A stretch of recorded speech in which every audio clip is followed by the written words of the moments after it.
everyone. Welcome back to Daily English with Hope, a place where you can relax, listen, and improve your English naturally through real conversations.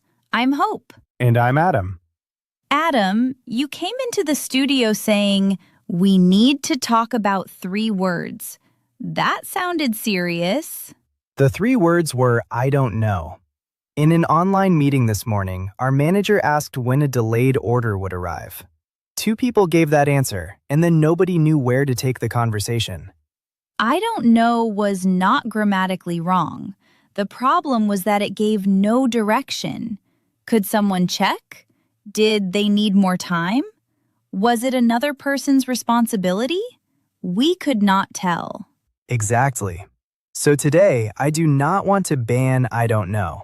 I have 8 situations, and we have to match each one with a more specific response. All right, give me the first situation. Your manager asks, do we still have 10 laptops in stock? You do not know, but you can check the system. I would say, I'm not sure, but I can find out. It is honest and it offers a next step. That also works in customer service. I'm not sure if this can arrive by Friday, but I can find out for you. Just make sure you really do check.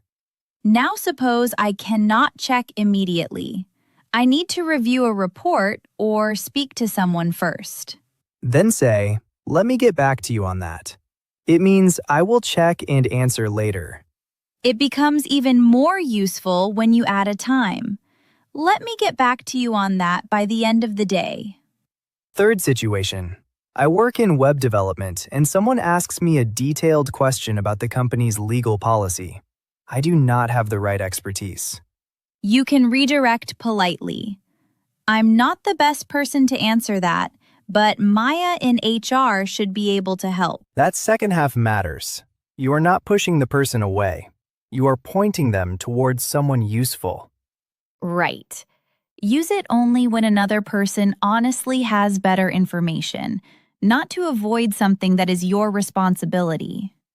So the first 3 responses move the conversation forward. I can check, I need time, or someone else can help. What about a question you may be able to answer, but your brain needs a few seconds? Imagine someone asks, what is the biggest challenge our team will face next year? You have never considered it in exactly that way. I could say, that's a good question. Let me think about it. This acknowledges the question and gives me a moment to organize my answer. But it is not an escape. After the pause, you still answer or explain that you need more time. Exactly. I might continue. I think keeping up with customer demand will be our biggest challenge.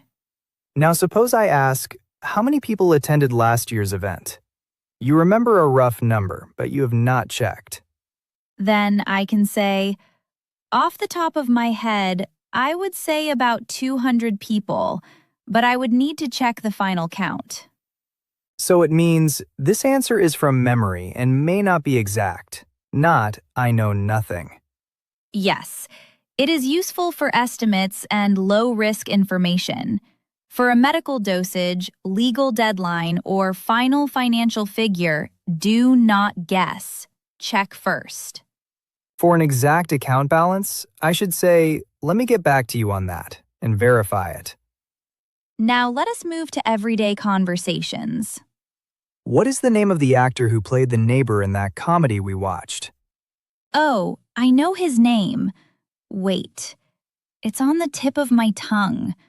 I can almost remember it. This one is specific. You know the answers somewhere in your memory, but you cannot bring it to mind at that moment.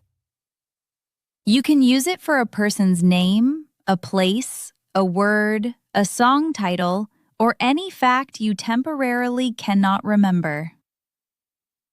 Next question. Can you explain how a refrigerator's cooling system works in complete technical detail? I don't have the faintest idea. That means I truly know nothing about it. That sounds stronger than I'm not sure. It is stronger and informal, so it can sound funny or dramatic with friends. In a formal setting, "I'm not familiar with that area" is calmer. Some British speakers also say, I haven't the faintest idea. In North American English, I don't have the faintest idea is more common. One last situation. Nobody has reliable information. Your friend asks, "Do you think the outdoor concert will be canceled because of the weather?" I could say, your guess is as good as mine. It means, I do not know any more than you do. It often has a light or slightly humorous tone. Do not use it when you are the person who is expected to know. So I should not say it when my manager asks where I saved an important file. Definitely not. In that situation, find the file. Quick challenge. A customer asks whether a product contains a certain material, and you can check the product sheet. "I'm not sure, but I can find out."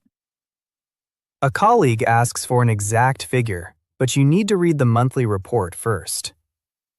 "Let me get back to you on that." I would also say when I will reply. A friend asks for a restaurant's name. You remember the place, but the name will not come. Then, neither of you knows why the power went out. First, it's on the tip of my tongue. For the power outage, your guess is as good as mine. Then I would check the electricity provider's website. That is the key. A natural response can express uncertainty and still help the conversation move somewhere useful. The main lesson is not that "I don't know" is bad English. It is clear, correct, and sometimes exactly what you need. But when more detail would help, choose a response that explains your situation. Here is a simple challenge for this week. When you are about to say, I don't know, pause and ask yourself, can I find out? Do I need time? Should I redirect the question? Am I trying to remember, or is the answer uncertain for everyone? The best response is not the fanciest one. It is the honest one that helps the other person understand what happens next. And that feels like a good place to leave it for today. If this conversation helped you, feel free to share it with someone who's learning English too. Take care. Bye, everyone.